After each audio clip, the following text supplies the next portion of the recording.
Like I should have a hut. Yeah. Or like a little house in the back where if it's like that time, I can just go be with myself, feel these hormones because I can feel them in my body. Sometimes I'm like, oh my God, I can like. Yeah. You literally like want to like get out of your skin. Yes. That's one thing I said. I want to crawl out of my skin and like leave the skin on the ground and like escape. Yeah.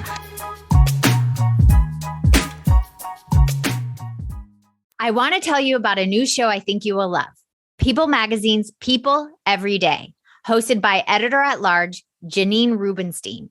People Every Day is a mix of the most popular celebrities and inspirational human interest stories, mixed with entertainment news, exclusive interviews, and feature stories.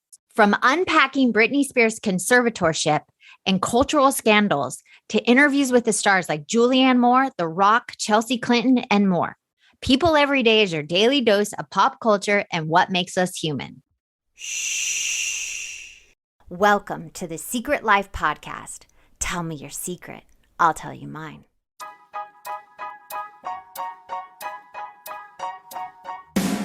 Sometimes you have to go through the darkness to reach the light.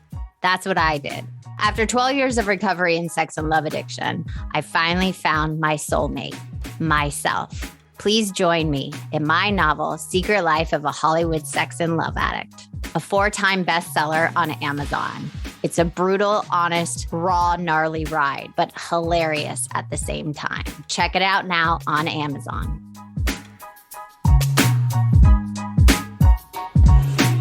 Welcome to Secret Life Podcast. I'm Brianne Davis-Gant. Today, I'm pulling back the curtains of all kinds of human secrets. We'll hear about what people are hiding from themselves or others. You know, those deep, dark secrets you probably want to take to your grave, or those light or funny or secrets that are just plain embarrassing. Really, the how, what, when, where, and why of it all. Today, this is the 100th episode.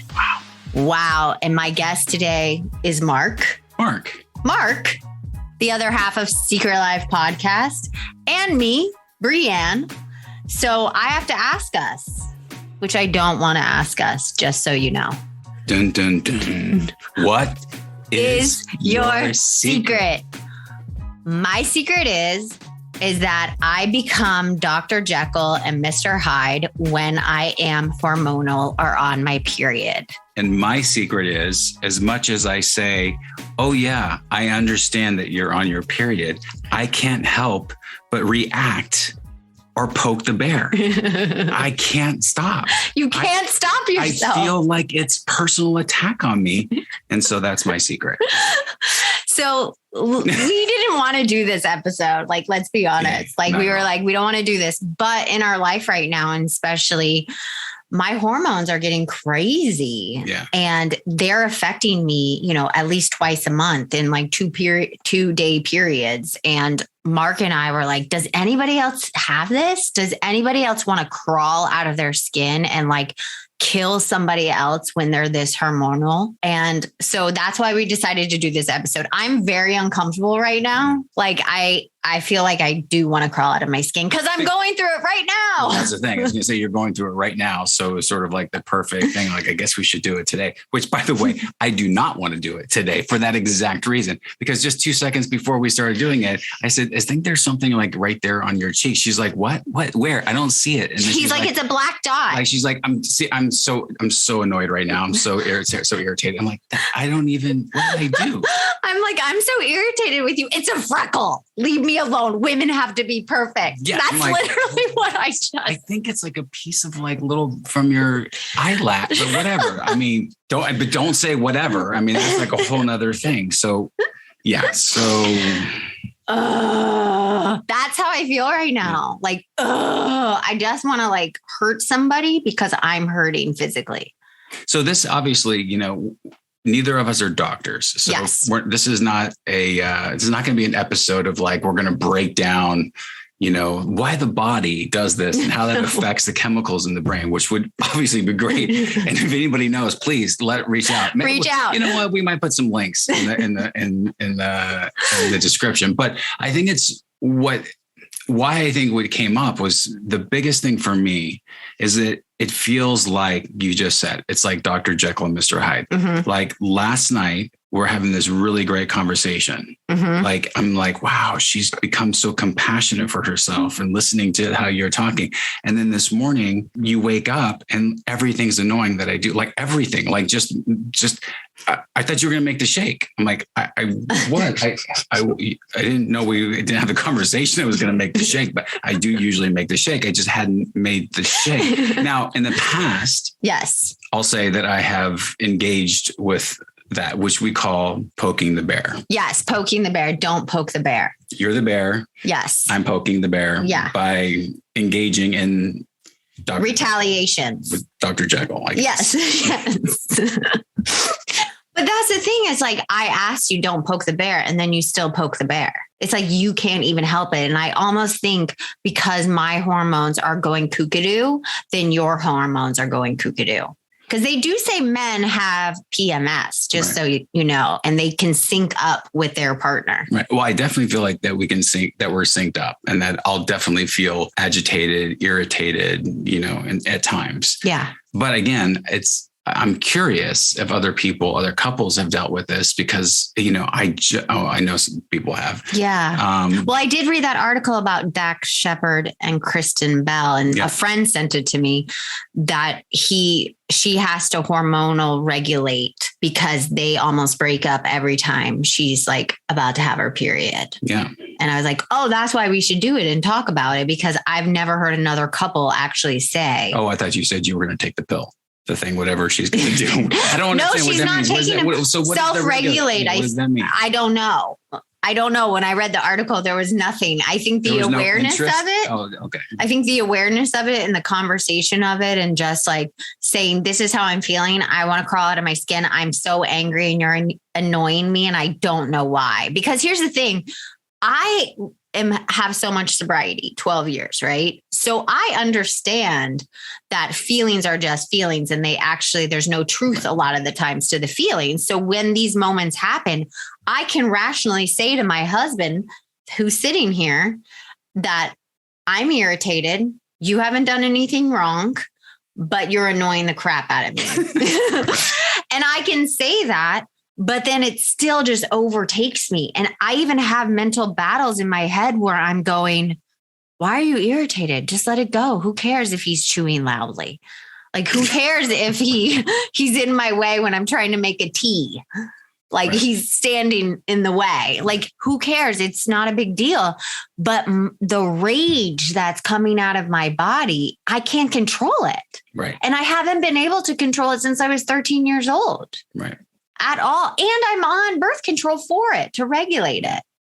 Yeah. I mean, I think the challenge for both of us in that situation is that, you know, it affects so many different things. You know, it is the rage at times, you said. It is the sort of irritation. Yes. You know, and then we can talk about it later, but just sort of like the self-loathing that comes, and all of a sudden it's triggering all these things. And all of a sudden we joked. Yes. We know that's not a joke, but like we joked in the past about, it was almost, I mean, it is like clockwork, textbook. Where she says, I hate my hair. I want to cut it all off. Yes. And then we would realize, like, after a couple of years, like, oh, wait a second. This is like, this happens every month at this time. You hate your hair. You hate your life, your career. My career's down the toilet. Yeah. I'm a loser. Yeah. No one likes me. And then I eat a lot, and then I cry, and then I'm fine. Which sounds like me every day, but that happens for you twice a month for days. But no, it's true. But it's debilitating. Yeah. It's like literally when I feel, especially those self-loathing voices in my head they're like screaming. Yeah. Like, you are a loser. I hate you. You don't deserve to be here. Yeah. And and also, you know, it's for me because, you know, I have this codependency, this Al-Anon. I want to fix it.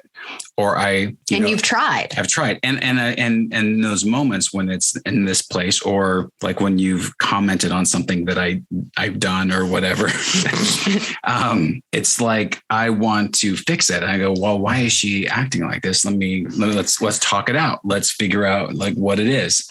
And there's nothing. There's nothing underneath it. I haven't done anything, or I have done something and it's just horrendous what I've done.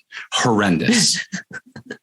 But sometimes like you still poke the bear. I let the dog play with my hand in the middle of the night that woke her up last night. And I saw that was the moment. I was like, oh, something's about to happen. She's like, both of you are ruining my sleep.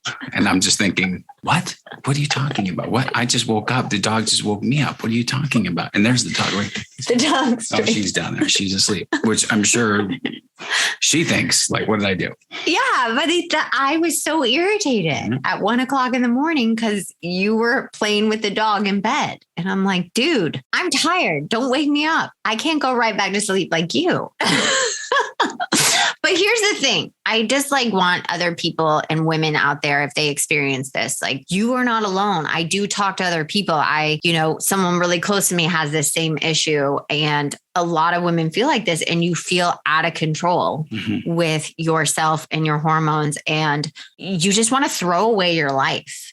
That's how I feel. Like, I just want to throw away. I just want to like throw my hands up and be like, whatever. And then just peace out. And so don't lean into that feeling is what I've learned over these 17 years together. Like, I can't lean into that feeling too much. You can't fix it, but it's so hard not to get into those roles. It's so hard. It's like, I don't understand how you can't. It's like, because it's not even that it's not rational. It's rational. That's the thing. It's like, it's not irrational. It's actually feels almost rational that, that, well, okay, your belief that whatever is going on in your life right now is shit. Yes. That in those moments, this is my favorite, can I say one of my favorite things is like, my life is not what I expected it to be. This is not my life that I want. Everything about my life right now sucks. And I'm just sitting there thinking, well, I'm part of this life.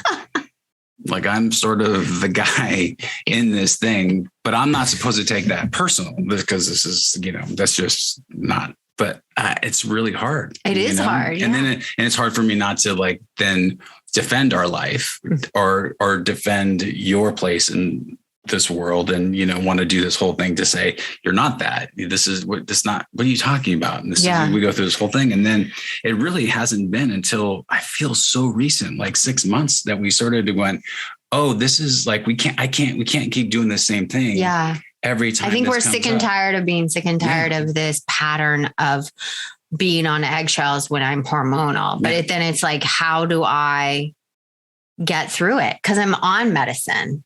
I exercise to help balance it. I prescribe pain medicine when I'm cramping. Like, I've done everything. I've acupuncture, tons of vitamins.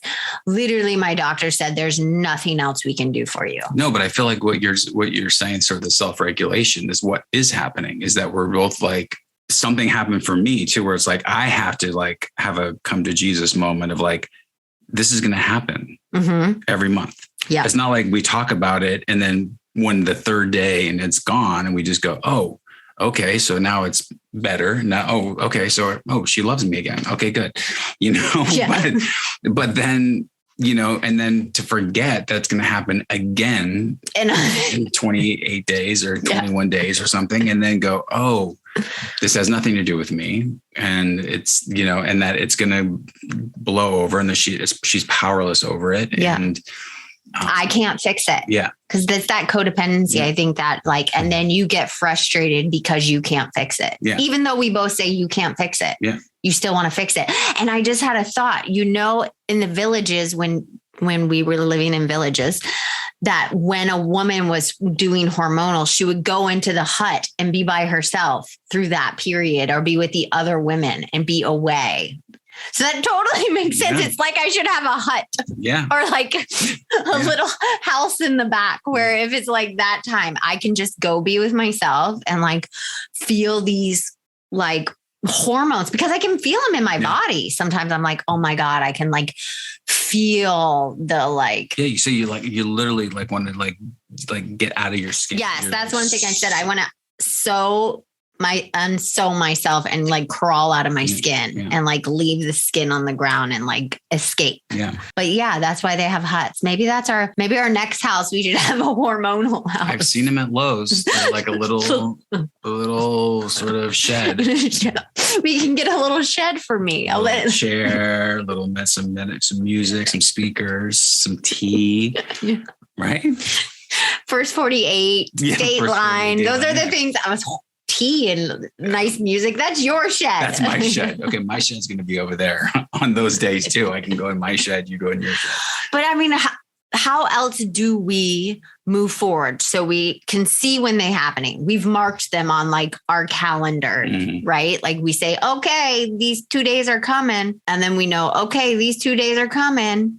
And we say, okay, here's the day. Let's like this morning, like, okay, let's not go there. But then we still did. Mm-hmm. It's it's so frustrating because it doesn't feel like it's, it just feels like, oh, everything's fine. And then it goes, wait, what was that? And then the feels like, it's a stab or like a, jab towards me, poke towards me. I mean, that's the thing. It's like the bear's poking. Yeah. And then I'm like, well, I'm just going to poke the bear. Yeah, don't feel bad for Mark Dan over here. He pokes the bear like you do. I mean, there's moments I'm irrational, like 100%. And I even say, I don't know why you're irritating me, but you're just irritating me. But there's times that you do it. So it's like, we are both culprits in this situation. Yeah. And this morning, even my son just saying, Mom, David's going, Mom, Mark could see me. And I was like, yeah, I was like, shut up. He's literally showing you the cutest thing right now. He wants to show you the cutest thing. Mom, look, Mom. Yeah, and I was like, I am going to kill you. Stop saying Mom. Yes. And I say, yes. And then it's like, yes. Yeah. Did you know that 1 in 8 couples struggle with fertility? And the risk of miscarriage? That's more common than breast cancer or diabetes. The challenges of your fertility journey, we don't talk about them enough. We assume that when you're ready to have kids, it will be easy, but that just isn't the case for everyone. The journey can be expensive, mystifying, and full of disappointment and shame, but there is hope. You are not alone. On the new podcast, Baby or Bust, host Dr. Laura Shaheen, an OBGYN and reproductive endocrinologist, answers your questions, dispenses the myths, and transforms disappointment into hope.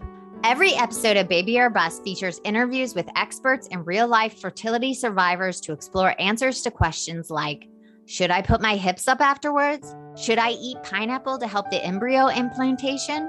Boxers versus briefs. When do you know it's the right time to have a baby? Will plastic and toxins kill my egg? What really causes a miscarriage? Join Dr. Shaheen every week for practical approaches for your fertility journey. You are not alone. Really. Find Baby or Bust on Apple Podcasts, Spotify, or wherever you get your podcasts. Introducing Under Armour's Infinity High Sports Bra. Its ergonomic design is molded to support the natural movement of your body. With cord-out padding, the better breathability eliminates extra bulk without sacrificing support. And quick-dry padding is Under Armour's fastest-drying padding yet. When you're lifting heavy, running fast, and pushing yourself further than ever before, you need a bra that will help you go that extra mile and make you feel your best. Shop the Infinity High Sports Bra now at UA.com. So how do we get through this, people? We don't even have we're still going through it. This is like a secret we're still going through after 17 years. Yeah. I mean, it's weird because I feel like us being able to talk about it and also doing it as a podcast episode shows that we're like, there's like some sort of growth. There's some sort of like, not solution, but like we're sort of getting on the other side of it. Like, I do feel like, when it's happening now, I'm much more able to just go, oh, okay, don't poke the bear. So I wish there was like we'll come up with some more like specific examples, but it's like the little things of. Here's an example. If I'm irritated with somebody, Mark then says, Well, if you look at it this way, where they're coming from, and all I want him to hear is just hear I'm irritated with this person and don't try to justify that person's behavior. And I'm like, why are you taking their side? You say, this is your line. So you'll say something so this is where it becomes irrational. Is like, so you'll say something, right? You're irritated with something that's just irrational. Like you have no control over the situation. There's this thing is like, it's not that big of a deal. I don't quite understand. Really, it wouldn't bother me if I was in that situation. I'm sorry, I can't come, and I'll say, and I'll sort of just I'll be the devil's advocate. I'm like, well, let's look at it from their side. Like, I don't think she was I don't think he would actually do whatever it is. And that look she's giving me now, which you can't see, is just like, you're dead to me. Like all she wants me to say, die. She just wants me to say, you're right. You're absolutely right. Right. That would suck. I would be annoyed too. Yeah. Or like, oh God. Yeah. Ugh. But I'm going, wait, yesterday we were totally fine with the situation. Now we're not fine because they said this or whatever. And so that's where I feel like I've gotten better. Yes, you have gotten better. Where I'm not trying to defend the person, even the situation that came up the other day, I was like, I understand, and there was a couple slip ups. Yeah, but I think the way you worded it was better when you said, I totally understand, like that's triggering old stuff, that inner child stuff. But if you remember, tomorrow is a day where things really upset you. Like, let's go see what tomorrow is on the calendar. Yeah. And I was like, oh yeah, that's probably making it 10 times worse. Yeah. But you still can't play devil's advocate. No. No, I can't. No. And then part of it, the hard part is like, okay, well, then I have to just be in a house with this person. An irritated woman. That you have no control over. Yeah. Does it take you back anywhere? Yeah, I'm sure when my mom was irritated, for sure. And you couldn't fix your mom? Couldn't fix her. And didn't you just point that out to somebody? Yeah. There's your secret too. Another secret. You just pointed out, like, not that you married your mom. Right. But that you married aspects. I have aspects of your mom. Right. But there's something about, me being triggered by you not being happy with me that makes me want to, get my mom to feel better, to make my mom feel better. Like, because there was the separation and divorce and things like that. And, and in that time, I was like the little man, I was like her little confidant. Her confidant. And so I had all these secrets and I had this stuff that I was trying to do. And I was trying to be the good older brother and try to be the man of the house and do all this stuff. And so when I saw her unhappy, I wanted to fix that, but I couldn't fix it, obviously, because I'm a kid. Yeah. And so, the only way that I thought was like to, sort of be the kid that she wanted me to be, sort of this perfect kid, good grades, good at sports, good at everything and nice and kind and do all that kind of stuff. So I'm always trying to do that, but I see so I'm looking for that validation from her. I'm wanting her to do that to feel better. And then I do the same thing with you. Yeah. And obviously that doesn't. Yeah, because if you don't fix me or make me feel better or be good enough for me, then you feel like empty and incomplete. Because we just talked about that was like a huge thing of a revelation for you. Well, I was going to say there's the other secret. The other secret then becomes what I've realized is that dun, dun, dun. Dun, dun, dun. What is your secret? Is that I thought that sort of my self-worth, like I felt like the challenge has always been for me is like my self-worth and my self-confidence is predicated about the success that I've achieved out there, that I have to be special for some reason. I have to, be different. So I've always been, that's what I need to focus on. And so I spent last year sort of doing that, like just stop doing that, stop the hustle, stop all that kind of stuff. Yeah. And I was so uncomfortable, not doing stuff, not taking actions out of fear and everything. And then, all these cool things started to happen. I was like, oh, wow, I sort of give up acting and then get this directing job the next day. Everything's good. And then, so I felt like I leapt off this cliff Yeah. No net. Like, yes, God's got me flying. This is great. And, I'm uncomfortable, but I got it, and then this thing happened where it was like, oh, I'm not going to get the jobs happening the way it's going to happen. And it's like, the money's not coming in and I got to have a conversation. And I looked down at the ground. I was like, oh shit, there's the ground. Free falling. And I just like all that fear came up, not being able to support you or whatever. So what came out of that was just, I realized that I've put sort of this, my self-worth and everything on how much I can provide for you. Can I be the knight in shining armor? Can I be the guy that's going to take care of you, make you feel better, make you feel this way? Then when I do, and then you in turn let me know that you love me and that I provide for you, validate you, reward you, all that kind of stuff, all the sort of, stuff, then everything's great. But when I can't do that, then that triggers your stuff. Yes. Which then makes you be a mirror for me, basically what my thoughts are, like sort of, reminding me that like, oh, right. I can't do that. Like I can't provide. So underneath like the career driven, it's actually back to just like proving it to me. Yeah. Which then turned back to recently, a couple of days ago, to my mom. So really we're just a hot mess right now. Mess over here. So but at least we're showing it. Yeah. If anybody thought that we weren't a hot mess, which I'm sure there's only like 2 or 3 people that maybe didn't think that already, but we're a hot mess. We are, but here's the thing. We're willing to change, right? Yes. So we might not have the answers how to self-regulate your hormones. Right. Okay. We might not have the answers trying to get your love and affirmations from your partner to like make you feel like you're worthy. We might not have those answers, but we're searching for them. Yeah. And I think the number one thing is what we turn to is our God, right? Mm-hmm. Like when you feel like you're not getting it from me, you ask God to like relieve you of that bondage. Yeah. I mean, I think that part of the big thing has been the last 3 months is that I realized that as much as I sort of say I turn my will and my life over to my higher power, everybody has their own thing. Maybe they don't believe in higher power or the universe or whatever, you don't have God to. Or whatever.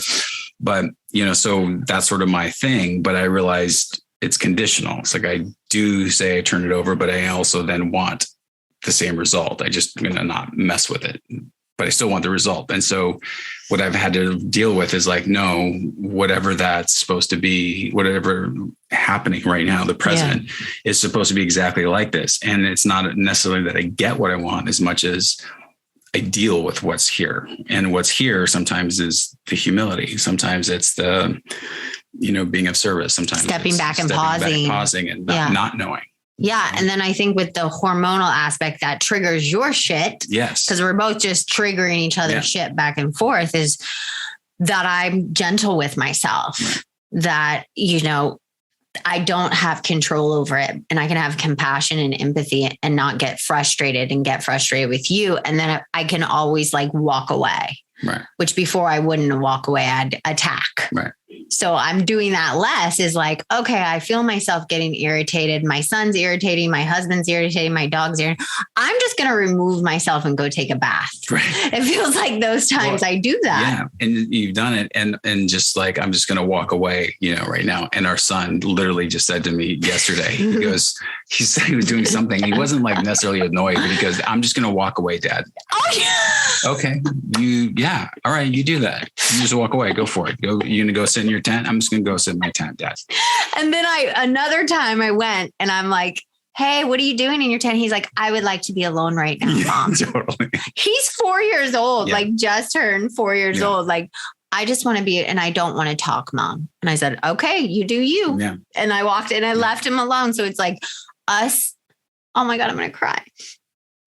Us willing to let him have his feelings and have his rage when he wakes up in a very bad mood for no reason, or he's oversensitive and needs a ton of love and attention right before school, or whatever, name a million emotions he could have, that you and I really allow him to have them. Like it's okay to cry. It's okay to be in a bad mood. You can't talk to me like that or act like that, but you can be in a bad mood. Right. If you don't want to talk to me, it's okay. And then having each other's backs too, when he's mean to one of us, that we step up and say, hey, you can't talk to dad like that. Yeah. He's being nice to you. You can't treat people like that. So I think it's just modeling it for him as best we can, obviously, because we are human and flawed, but I think that's the one good thing, that we allow him to have his emotions and rage and frustration and not shame him and not say he's wrong, but also there's boundaries around it. Like not let him throw things or do those, Well, I mean, you just described sort of what we do with you. No, but I mean, reparenting yourself, but in these moments of these things where it's like, yeah, okay, cool. I know you're feeling uncomfortable. I know that you're feeling like you want to crawl out of your skin. I know I'm annoying you, but could you not talk to me that way? And you'll say, I shouldn't have talked to you that way. I'm sorry. I shouldn't have responded that way. I shouldn't have said that in front of him, know? And then, so we have our own little boundaries of like, okay, you can be feeling that way, but try not to like lash out on us because, we didn't do anything normal than other annoying stuff that we do on a daily basis, like play when we're supposed to be getting ready for school and, getting in the car or whatever. And so no, I think that is what you just said, that it's like, I have to allow you to be in that place, but also not feel like it's, just like everything we were just talking about recently. It's just, you're going through it and you're having, an experience. It has nothing to do with me. Yeah. Like if it does have something to do with me, then I can we'll have a conversation. I can make amends. I could say something, whatever it is. But if it's not about me, then I can shut the fuck up and like just mind my own business and not feel like I have to fix it or feel like I need to defend it. It's staying on your side of the street. Yeah. For both of us during that time. Which is so hard to do. But I think we're getting better. Yeah. Oh, this has been so uncomfortable. I just told 4 secrets. I know. And I'm just uncomfortable in general. like I said, I want to crawl out of my skin, and that's okay. Tomorrow I won't, but today this is where I am, and to have kindness and compassion for myself and hopefully for others that live in my house. Yeah. So you look beautiful today. Oh, thank you. Yeah. Thank you. Is there anything else you want to leave for the listeners? Thank you for listening. Yeah. For 100 episodes. Yeah. Right. Oh my God. That's amazing. That's amazing. I mean, I guess I just want to say, when you were saying we don't have, we were both saying we don't really have the solutions to this thing. It's like, I think that's why, when we started the podcast, was not about us sort of being experts in anything to, like, hey, come on our show and we'll tell you, how to be better, act better or something. We're not like this. It's never been the sort of goal of this, even though that we both do, coaching, consulting and, writing and things like that, and our service in different ways. And that we were broken and alone and feeling isolated and addicts, and we've been there. So we came from it that way. Yeah. And so it was never about like, let's come on and like tell people how to do something or fix them. It's more about like, let's all see that we're, that we're not necessarily unfixable. Yeah. So, and I think, like I like to say, is like 100 episodes. Yeah. This is the 100th episode, and that we did it to be of service, like you said, and to help other people.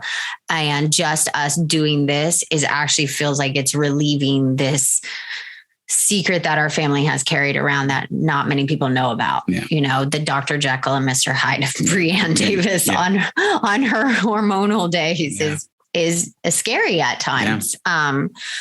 But we're going through it. Mm-hmm.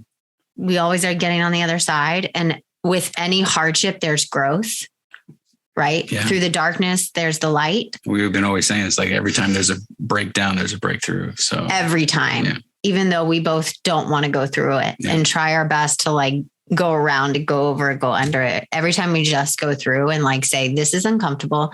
This we don't love about ourselves. This is something I need to improve. This is something that I have to work on.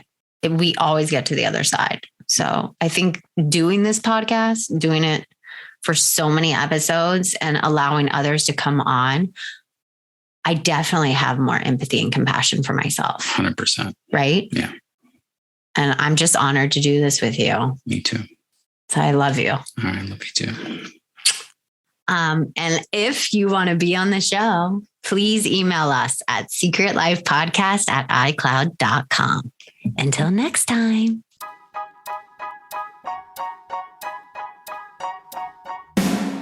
Thanks again for listening to the show. Please subscribe, rate, share, or send me a note at secretlifepodcast.com. And if you like to check out my book, head over to secretlifenovel.com or Amazon to pick up a copy for yourself or someone you love. Thanks again. See you soon.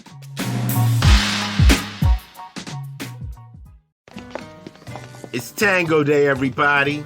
Follow after me and step and back and slide and dip. That's tango. Why is Ice-T leading our tango class? It's probably the Honey Nut Cheerios. He found out they can help lower cholesterol. Now he's having fun taking care of his heart in all sorts of new ways. Let's see those hips move, people. Learn more by picking up a box of Cheerios and check out our Pour Your Heart Into It audio workouts with Ice-T and Buzz to get your heart pumping.